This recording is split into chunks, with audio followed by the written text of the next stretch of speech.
경매로 넘어가면 그거 뭐야? 길도 없는 거. 여기 길도 없어요. 50억씩 어디나 들여가지고 그걸 리모델링하면 나중에 이렇게 대체해 나오냐고. 이게 완전히 된 돌 아니면은 절대. 초입에 저렇게 흉물처럼 돼 있으니까 사실 저희 입장에서도 많이 피해를 보는 상황이죠 지금. 그 뒤에 다 무너졌잖아 지금. 펜션이 지금 다 이러지. 여기 폐허가 되어버린 한 펜션이 있습니다. 2022년 이 펜션 3동을 8억여 원의 빚을 지고 사들인 70대 남성은 리모델링을 하면 지원금이 나올 것이라 믿고 곧바로 철거 공사를 시작했지만 결국 지원금은 받지 못하고 이제 경매에 붙여진 이 펜션은 폭락에 폭락을 거듭하고 있습니다. 게다가 펜션으로 들어가는 진입로마저 땅 주인이 길을 막아버리면서 그나마 장사를 이어가던 주변 펜션들까지 울상을 짓고 있죠. 과연 이곳에서는 무슨 일이 벌어지고 있는 걸까요? 오늘 저 여우대장은 강화도에 나와 있습니다. 강화도는 바닷가에 접해 있고 수도권과 가까워 예로부터 관광객들을 대상으로 한 펜션이 아주 성행했습니다. 특히 경치 좋고 바다 내음 나는 곳에 펜션 하나 차리면 그럭저럭 잘 되던 시절이 있었죠. 특히 직장 은퇴 후 펜션 개업으로 인생 2막을 열기 위해 이곳에 들어오는 사람들도 많았는데 그들에게 이 강화도는 마냥 호락호락하지 않았습니다. 이곳은 강화도에서도 서쪽에 위치한 한 해안가입니다. 이 일대는 아름다운 노을과 바닷가 전망으로 유명해지면서 펜션들이 길마다 우후죽순 들어섰고 지금은 펜션 과포화 상태에 이르렀습니다. 실제 이 주변에서 영업 중인 펜션이나 민박은 50곳을 훌쩍 넘는 수준이죠. 양쪽으로 펜션이 가득한 이 도로에서 한 길을 따라 쭉 올라가다 보면 오늘의 주인공이 그 모습을 드러냅니다. 아주 가파른 언덕 중턱부터 보이기 시작하는 이 건축물은 어찌된 일인지 뼈대만 앙상하게 남아 있습니다. 그 앞에는 콘크리트 더미가 높게 쌓여 있고 철거 작업이 진행되다 만 듯 바닥에는 건축 잔해들과 철근이 널브러져 있습니다. 건물 내부에는 각종 잡동사니가 가득하고 으스스한 게 인기척은 전혀 느껴지지 않죠. 이 언덕을 마저 올라가 보면 앞선 건물과 비슷한 상황의 건물 2동이 더 보이는데 이곳들 역시 처참한 모습을 하고 있습니다. 외장재와 내장재는 모두 뜯겨 콘크리트가 그대로 드러난 앙상한 모습과 곳곳이 부서져 철근이 그대로 노출된 모습은 당장이라도 무슨 일이 일어날 듯 위태로워 보입니다. 이 펜션은 과거 장사가 나름 잘 되던 곳이었다고 합니다. 펜션 주인이 직접 운영을 하기도 하고 세입자가 들어와 운영을 하기도 했다는데 수영장과 노래방, 당구장, 오락실까지 갖췄고 애견동반까지 가능해서 많은 이들이 찾던 펜션이었죠. 그러나 2022년 이 펜션의 주인이 바뀌게 됩니다. 70대 나이의 한 남성이 이 펜션을 구입하게 된 것인데 당시 500평에 달하는 토지 4필지와 건물 3개 동의 실거래 금액은 11억 정도로 확인이 됩니다. 같은 날 이 70대 남성은 한 금융기관에서 해당 건물과 토지를 담보로 약 8억가량을 빌리고 이 돈으로 잔금을 치른 것으로 보이죠. 그렇게 이 펜션의 소유권이 넘어가게 되었고 곧 철거 공사가 시작되었다고 합니다. 인근 주민분들 말씀으로는 실제 이 현장을 오갔던 건 70대 남성이 아닌 가정이 있는 젊은 남성이었다고 하는데 조사 결과 아마 아들로 추측이 되죠.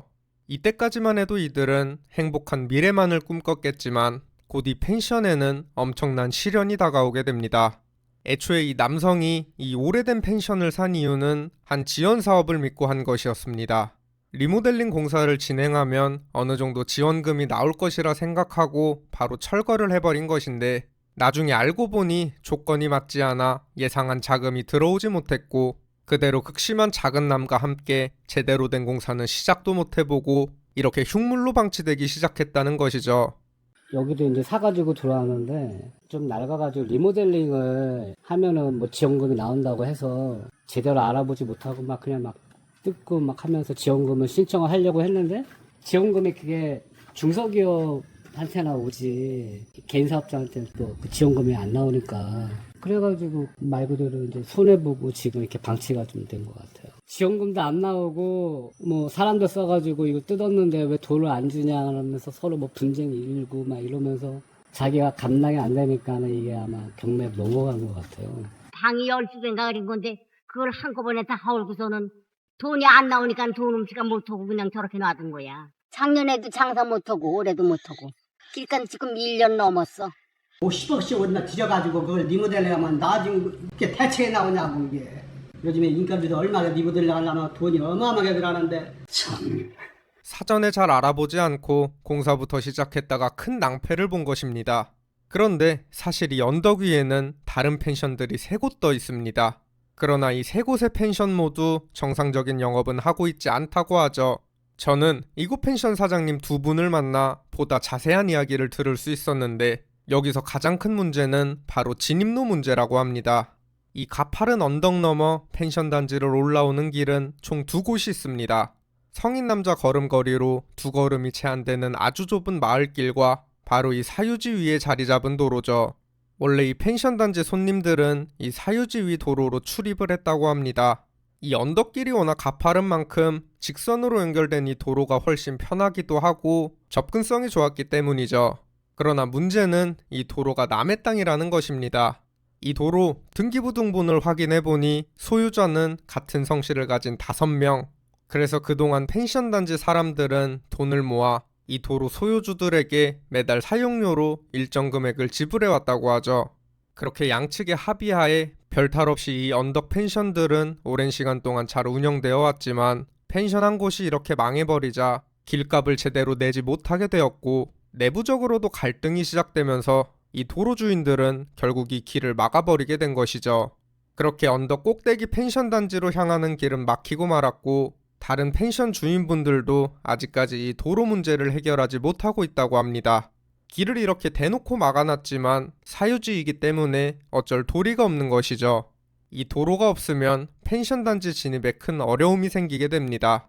이 좁은 마을 안길로 겨우겨우 다닐 수는 있겠지만 대형 SUV나 공사 차량은 사실상 통행이 불가능하고 마을 안길에서 펜션 언덕으로 올라가는 부분의 각도도 상당해 일반 승용차들도 진입이 꽤나 어려운 상태입니다. 게다가 겨울에 눈이라도 많이 오면 이곳은 사실상 고립되는 수준이라 영업에 막대한 영향을 끼치고 있는 것이죠. 경매로 넘어가면 그거 뭐야? 길도 없는 거. 길도 없어요. 그것은 한 사람 앞으로 있지 않고 여러 형제들 공동으로 있대야. 이 길로 이렇게 댕기는 거지. 그런데 길이 망하니까 저기서 카브 둘레만은 언덕이 돼서 못 들어가잖아. 얼른 이 아래서부터 마력을 주어서 올라가야 되는데 꺾어지는 거니까 마력 주는 거 아무래도 좀. 그러니까는 여기는 길이 해결이 안 되면 거기를 팔 수도 없고 팔지도 않고. 길이 원래 마을길로 인가가 났었는데 마을길로는 다니기가 좀 좁으니까 밭주인 길을 빌려가지고 썼었어요. 예전 한 10년 전부터. 근데 이제 뭐 이렇게 망가지고 막 서로 뭐 분쟁이 일어나고 하니까는 뭐 길세도 제대로 안 내고 하니까 밭주인이 뭐 짜증나니까 이제 막아버린 것 같은데. 그러니까는 뭐 저 막힌 상태에서는 뭐 여기 장사하기가 또 쉽지가 않고 하니까 뭐 어거지로 마을길을 쓰면 쓸 수는 있지만은 이게 뭐 말 그대로 그냥 내 별장처럼 쓰는 거면 상관이 없지만 사람을 뭐 오게 하고 하려면은 진입로가 어느 정도는 확보를 돼야 되니까. 하긴 안 돼.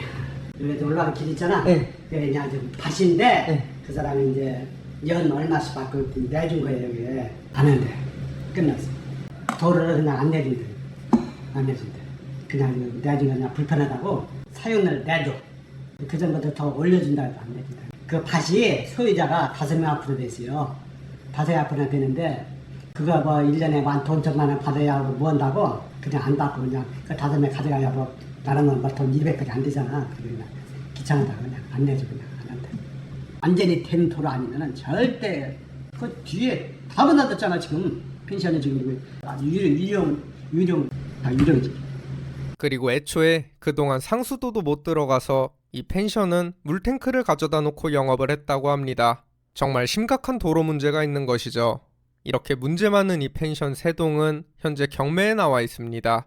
돈을 빌려줬던 금융기관에서 채권을 회수하기 위해 임의경매를 신청한 것인데 현재 감정가 9억 1,200만 원에서 3번 유찰되어 최저가 3억 1,200만 원의 경매가 진행 중이죠. 감정가 대비 70% 가까이 폭락한 금액이지만 이 가격에도 해결해야 할 문제가 너무 많아 누구도 선뜻 쉽게 다가가지 못하고 있습니다.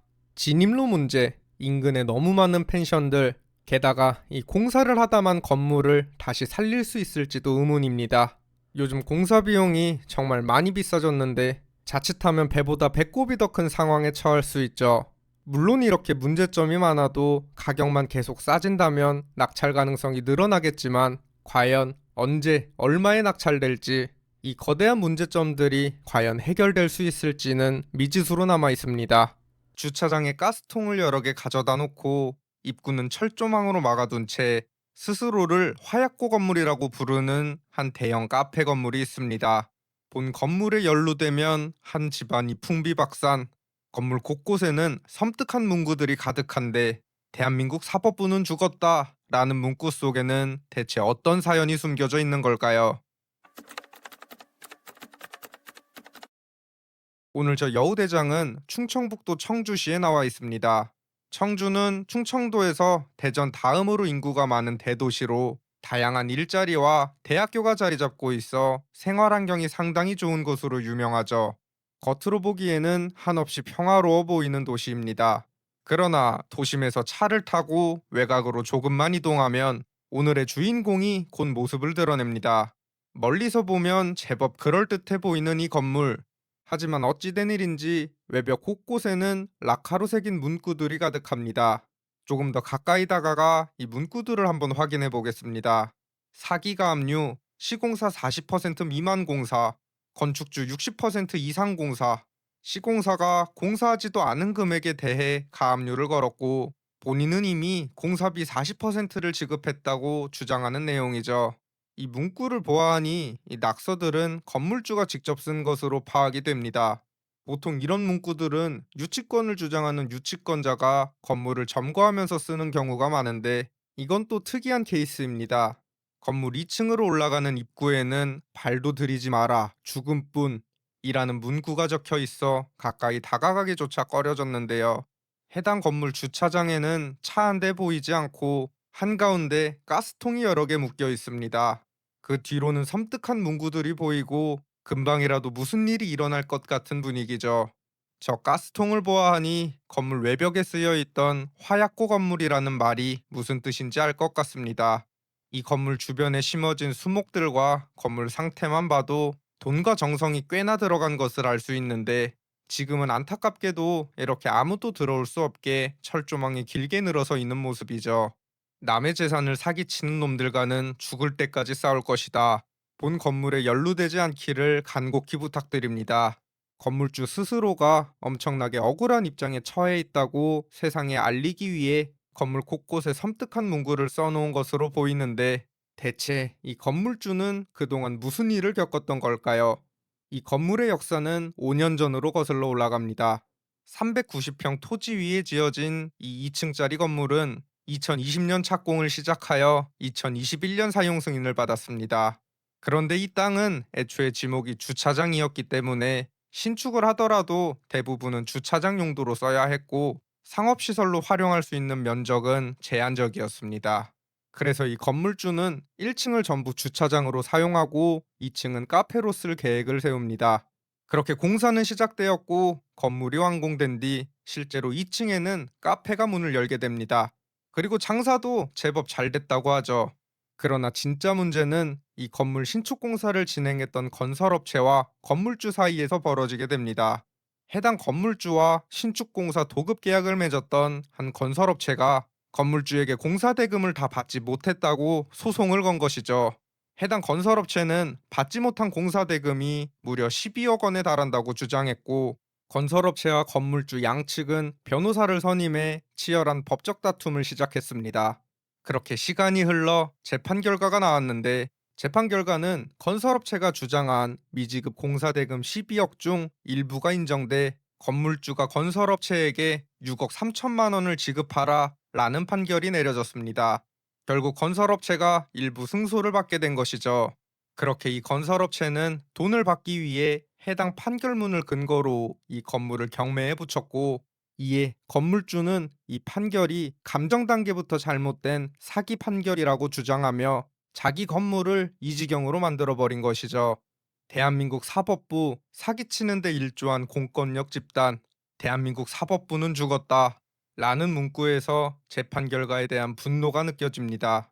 그러나 한쪽이 인정하지 못해도 이미 판결이 난 사건이고 해당 건물의 경매 사건은 일사천리로 진행되었습니다. 2025년 1월 처음으로 시작된 해당 경매 사건에서 이 토지와 건물의 최초 감정가는 27억 7천만 원이었으나 이후 3번의 유찰을 거친 끝에 최근 최저가 16억 원대에서 누군가 입찰가로 21억 원을 써내 낙찰을 받은 상태입니다. 그런데 제가 이 건물을 한 바퀴 쭉 둘러보니 이 건물주가 만만한 사람은 아닌 듯 싶습니다. 이분을 건물에서 내보내는 게 상당히 어려울 것 같은데 새로운 낙찰자가 과연 이 건물주와 원만한 합의를 볼 수 있을지 걱정이 됩니다. 여기 80년의 세월을 간직한 아름다운 한옥 한 채가 있습니다. 1944년 지어진 이 집은 2006년 인천시 유형문화재로 지정되었지만 15년간 이 거대한 한옥을 지켜온 후손은 결국 8억여 원의 빚을 감당하지 못하고 두 손을 들고 말았습니다. 그렇게 이 문화재는 경매로 넘어갔고 최근 한 부부에게 12억 7,500만 원에 낙찰되고 말았죠. 과연 이 오래된 가옥에는 어떤 사연이 담겨져 있을까요? 오늘 저 여우대장은 강화도에 나와 있습니다. 강화도 시내에서 차를 타고 5분만 이동하면 금세 한적한 시골 풍경이 펼쳐지는데요. 이 평범해 보이는 시골에는 인천시가 지정한 문화재 하나가 자리 잡고 있습니다. 이 아름다운 한옥의 이름은 바로 강화 고대섭 가옥입니다. 1994년 강화 출신의 고 고대섭 씨가 지은 이 한옥은 전통 한옥에 일본식 건축 양식이 결합된 대저택인데요. 멀리서 보기에도 그 규모가 상당합니다. 해방 이전 지어진 건물치고는 보존 상태도 양호한 편이고 곳곳에서 당시의 건축 기법과 시대적 특성을 잘 보여주고 있어 2006년 인천시 지정 유형문화재 제60호로 지정되기도 했죠. 그런데 이 소중한 문화유산이 경매에 붙여졌습니다. 이 고대섭 가옥을 담보로 대출을 받은 소유자가 빚을 갚지 못하면서 지난 2022년 10월 법원 경매에 넘어간 것인데요. 일대 토지 975평과 가옥 97평의 최초 감정가는 18억 7천만 원. 하지만 이후 두 번의 유찰 끝에 입찰 최저가 9억 1,800만 원이던 4회차 경매에서 한 부부가 이 가옥을 12억 7,500만 원에 낙찰받았습니다. 개인 소유의 문화재가 다시 또 다른 개인에게 넘어간 것인데요. 등기부 등본을 확인해보니 근저당권이 설정되지 않은 것으로 봐서는 이 새로운 주인은 대출 없이 전액 현금으로 낙찰 대금을 지불한 것으로 보이죠. 그렇다면 이 문화재는 어쩌다 경매에 붙여지게 된 걸까요? 그 뒤에는 15년간 이 거대한 한옥을 지켜온 한 남성의 사연이 있습니다. 등기부상 기록을 살펴보면 1978년 재산 상속으로 인해 이 집은 26개 지분으로 쪼개지면서 8명이 공동 소유하게 됩니다. 이후 증여와 매매, 공유물 분할 소송 등 복잡한 과정을 거쳐 최종 2016년 한 명이 나머지 공유자들의 지분까지 모두 취득하게 되죠. 그리고 이 한 명이 바로 이 집의 가주이자 고 고대섭 씨의 후손인 고 씨입니다. 이후 고 씨는 해당 가옥을 담보로 수억 원을 빌리기 시작했는데요. 그렇다면 그가 이렇게 많은 빚을 지게 된 이유는 무엇일까요? 세세한 이유 하나하나는 알 수 없지만 한 언론 매체와 당시 소유자 고 씨가 진행했던 인터뷰에 따르면 그는 15년간 이 집의 가주 역할을 해왔다고 합니다. 하지만 그동안 이 문화재를 관리하는데 상당히 힘든 시간을 보냈다고 하죠. 이 고택의 소유권을 이전받고 관리하는 데는 막대한 돈이 들어갔고 경제적 어려움을 겪기 시작했다는 겁니다. 지난 2012년부터 2023년까지 인천시와 강화군이 지붕수리, 목공사, 담장보수 등 가옥 복원에 17억 2,800여만 원의 예산을 투입하기도 했는데 인터뷰에서 고 씨는 이 복원비는 자신에게 직접 지급된 것이 아니라 바로 공사비로 집행됐다고 이야기합니다. 결국 문화재를 관리하는 비용은 소유자인 고 씨가 온전히 부담해왔다는 것이죠. 실제 이 가옥을 담보로 한 남은 채무는 8억여 원에 이르는 것으로 확인됩니다. 이마저도 주변 땅을 일부 팔아 부채를 줄여온 금액이라고 하는데 그렇게 결국 빚을 감당하지 못한 고 씨 소유의 이 문화재는 2022년 경매에 넘어갔고 개인에게 낙찰된 것입니다. 그런데 여기서 진짜 문제는 이 문화재가 경매에 나왔을 때 인천시와 강화구는 서로에게 책임을 떠넘겼다는 것입니다. 강화구는 시지적 문화유산인 만큼 인천시가 매입해야 한다고 주장했고, 인천시는 실질적 관리는 군에서 하니까 군에서 매입하면 일부 보조금을 지원하겠다는 입장이었죠. 결국 이런 행정기관들의 미온적인 태도 속에서 귀중한 문화재는 개인 소유로 넘어가게 되었습니다. 다행히 낙찰받은 부부가 문화재의 가치를 이해하고 잘 보존해줄 가능성도 있지만 앞으로 어떻게 관리될지는 미지수로 남아있죠. 이 고택의 전 주인인 고 씨는 29살 때부터 지금 44살까지 15년간 이 집에 묶여서 하고 싶은 일을 전혀 못했다며 이 집에서 벗어나고 싶다고 밝히기도 했습니다. 이 문화재를 지키는 것이 한 개인에게는 큰 희생을 강요하는 일이었던 겁니다. 어찌됐든 이 문화재의 소유권은 이미 넘어갔습니다. 우리나라 근현대 건축에 큰 가치를 지니고 있는 강화 고대섭 가옥이 앞으로도 잘 보존되기를 바라며, 동시에 이런 일이 다시는 반복되지 않도록 제도적 개선이 이루어지기를 희망합니다. 아무것도 없어 여기는. 사람이 안 와 여기에. 들어오는 순간 쪽박이다 그냥. 5번이나 유찰됐으면 이유가 있을 거잖아요. 한번 보세요 여기 뭐가 있는지 아무것도 없잖아. 여기 황금빛 노을 아래 묵묵히 자리를 지키고 있는 한 리조트가 있습니다. 이 리조트의 주인은 70대 A씨. 지난 2011년 A씨는 이 리조트를 매입했고 이후 해당 리조트 부지와 건물을 담보로 은행에서 39억 정도를 빌리게 됩니다. 대출이 워낙 많이 껴있다 보니 위험도가 상당히 높았지만 그래도 A씨는 행복한 미래만을 꿈꿨을 겁니다. 하지만 2025년 지금 이 리조트는 감정가 대비 마이너스 83%, 56억 폭락한 금액의 경매가 진행되고 있습니다. 과연 이 구슬픈 리조트에는 무슨 일이 벌어졌던 걸까요? 충성 전국 곳곳을 누비는 여우대장, 오늘은 충남 태안에 자리 잡은 섬 안면도에 나와 있습니다. 이 안면도는 세로 길이만 무려 20km에 달하는 충청남도에서 가장 큰 섬인데요. 섬 곳곳에는 잘 보존된 해안숲과 갯벌, 넓게 펼쳐진 모래사장이 어우러져 서해안에서도 손꼽히는 자연환경을 자랑합니다. 이 아름다운 자연 덕분에 힐링과 휴양을 찾는 여행객들이 매년 몰려들었고, 길고 긴 해안선을 따라 경치가 좀 괜찮다 하면 곳곳에 펜션이나 콘도, 리조트 같은 숙박업소들이 들어섰죠. 그래도 여기도 한때는 성수기만 되면 방 하나 구하기 어려울 정도로 큰 인기를 누렸습니다. 그리고 2011년 여기 유독 노을이 아름다운 바닷가 앞에도 지상 3층 규모 리조트 건물 2동이 새롭게 들어섰습니다. 이 리조트 앞으로는 뻥 뚫린 바다와 갯벌이 펼쳐지고, 지금은 이렇게 주변이 태양광 패널로 가득하지만 당시만 해도 주변은 논밭밖에 없었습니다. 조금 외진 자리이긴 했지만 허허벌판 한가운데 우뚝 서 있다 보니 마치 성 같은 분위기가 났고, 멀리서도 금방 눈에 띄는 곳이었죠.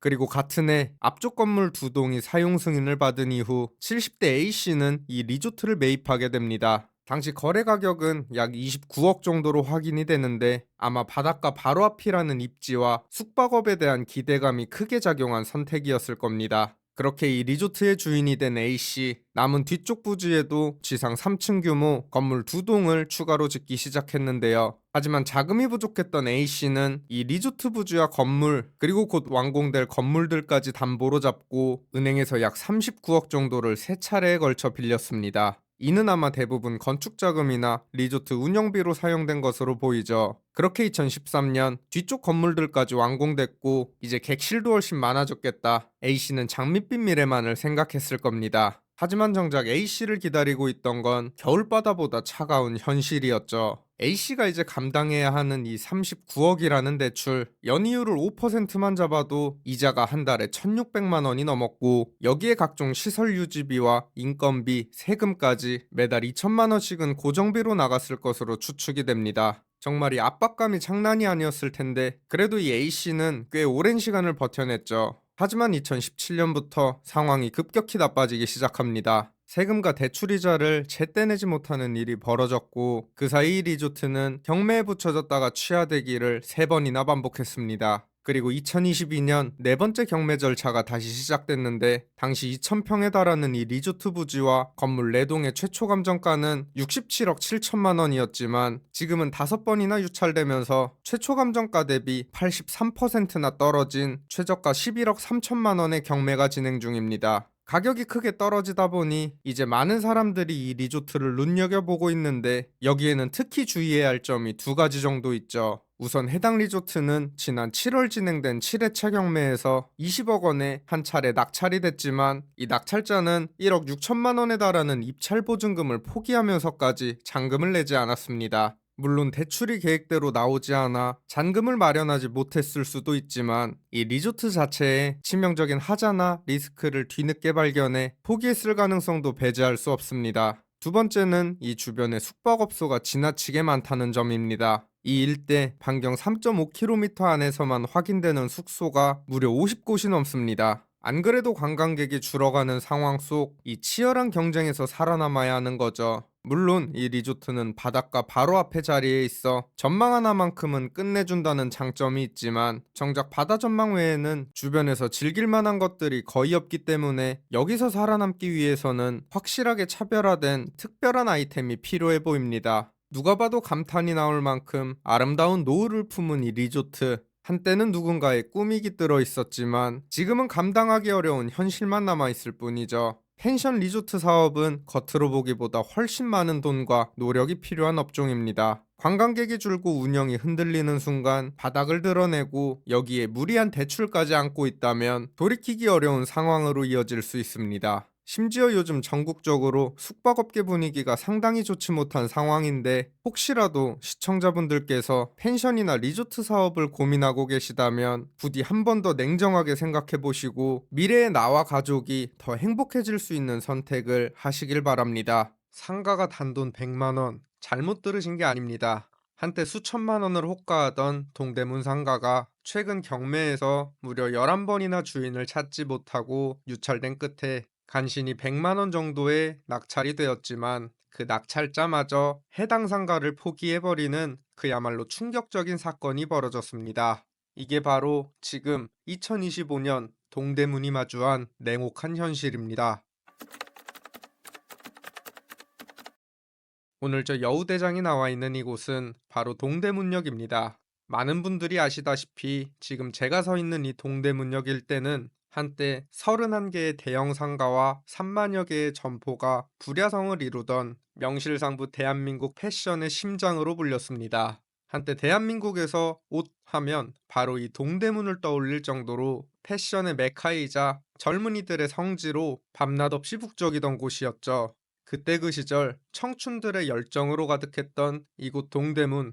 지금도 거리는 여전히 사람들로 북적이는 듯 보이지만 자세히 들여다보면 분위기가 사뭇 다릅니다. 거리를 가득 메운 건 이제 외국인 관광객들이 대부분이고 예전처럼 활기 넘치던 우리 젊은이들의 모습은 찾아보기 힘들어졌습니다. 동대문이 본격적으로 패션타운의 면모를 갖추기 시작한 건 1960년대 평화시장이 문을 열면서부터라고 할 수 있습니다. 옷을 만들고 팔고 유통하는 모든 과정이 바로 이곳 동대문에서 이루어졌던 거죠. 이후 대형 쇼핑몰들까지 우후죽순 들어서면서 동대문은 그야말로 황금기를 맞이합니다. 전국 각지에서 옷을 때려오는 도매상들, 새로운 디자인을 찾아 헤매는 패션 관계자들, 그리고 저렴하고 트렌디한 옷을 건지려는 젊은이들로 그야말로 인산이례를 이뤘죠. 하지만 시간은 흘러 현재 2025년, 지금 동대문은 그야말로 심각한 위기에 직면해 있습니다. 이곳은 1962년 문을 연 동대문의 터줏대감 평화시장입니다. 점포수만 1338개, 면적은 무려 2400평에 달하는 이 거대한 시장은 한때 발 디딜 틈 없이 사람들로 들끓던 곳이었습니다. 그러나 지금은 예전의 영광은 온데간데 없이 이곳을 찾는 발길은 뚝 끊겨버린 모습이죠. 내부에는 여전히 수많은 점포들이 영업을 이어가고 있긴 하지만 손님들의 모습은 거의 찾아볼 수 없고 대신 곳곳에 빈 상가들만 횡하게 늘어서 있습니다. 심지어 일부 구역은 아예 영업 중인 점포보다 굳게 셔터가 내려져 있거나 아예 문을 닫은 점포들이 더 많은 지경입니다. 이렇게 줄줄이 공실인 채로 임차인을 애타게 기다리고 있는 거죠. 그런데 이마저도 임차인이 잘 구해지지 않는지 아주 싸게 임대할 테니 연락달라 라는 홍보물도 쉽게 찾아볼 수 있었습니다. 3층으로 올라가 보니 이미 층 대부분이 영업을 중단한 듯 불이 꺼진 채 사람의 인기척마저 느낄 수 없었죠. 이곳이 내가 알던 동대문이 맞나 싶을 정도로 옛날에 비해 많이 변해버린 모습이었습니다. 이런 전통시장뿐만 아니라 과거 수많은 젊은이들이 쇼핑을 즐기던 쇼핑몰들도 예전의 모습과는 너무나도 많이 달라져 버린 상태죠. 이 인근으로는 한때 동대문의 전성기를 이끌었던 굿모닝시티, 헬로 APM, 밀리오레, 두타몰, 현대시티 아울렛과 같은 대형 쇼핑몰들이 자리하고 있는데요. 물론 지금도 명맥을 유지하며 운영되는 곳도 있습니다. 하지만 안타깝게도 그렇지 못한 곳들이 더 눈에 띄는 게 현실이죠. 한 건물에 들어서니 1층부터 텅텅 빈 공간들이 손님을 맞이합니다. 손님이라고는 외국인 관광객 몇 명이 전부일 정도로 썰렁한 모습이고, 에스컬레이터는 운행을 멈춘 지 한참이나 지난 듯 코로나 시절 안내문이 그대로 붙어 있는 모습이죠. 다른 몇몇의 건물도 상황은 크게 다르지 않습니다. 한 평에서 두 평 남짓한 작은 상가들은 공실 상태로 하염없이 방치되어 있고, 일부 구역은 아예 불도 제대로 켜지지 않아 을씨년스럽기까지 합니다. 극심한 영업 침체로 인해 층 전체가 폐쇄된 곳도 어렵지 않게 볼 수 있었습니다. 그나마 운영되고 있는 점포들의 마네킹들도 우두커니 그 자리에 서서 하염없이 손님들을 기다리고 있는 모습이죠. 이제는 그나마 이곳을 찾는 손님들이 대부분 외국인이라 그런 걸까요? 제가 이곳저곳을 돌아다니니 토종 한국인인 저에게 상인들이 외국어로 호객행위를 하기도 했습니다. 저 역시 이곳에 정말 오랜만에 와서 이렇게 텅 비어버린 가게들을 마주하니 참으로 격세지감을 느끼지 않을 수 없었습니다. 여기 최근 동대문이 얼마나 심각한 상황에 처해 있는지를 단적으로 보여주는 사례가 하나 있습니다. 실제로 최근 한 건물의 한 평 남짓한 오픈형 상가가 경매에 나온 일이 있었습니다.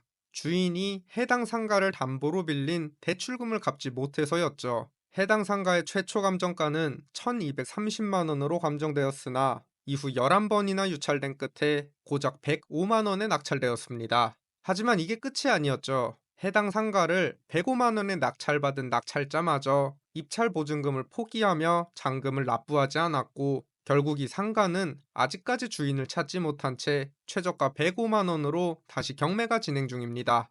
과거 동대문의 전성기에는 수천만 원씩 호가하던 일부 상가들이 이제는 90% 이상 폭락한 가격에도 잘 팔리지 않는다는 겁니다. 게다가 이런 오픈형 상가를 경매로 낙찰받을 때 특히 주의해야 할 점은 바로 상상을 초월하는 관리비 폭탄입니다.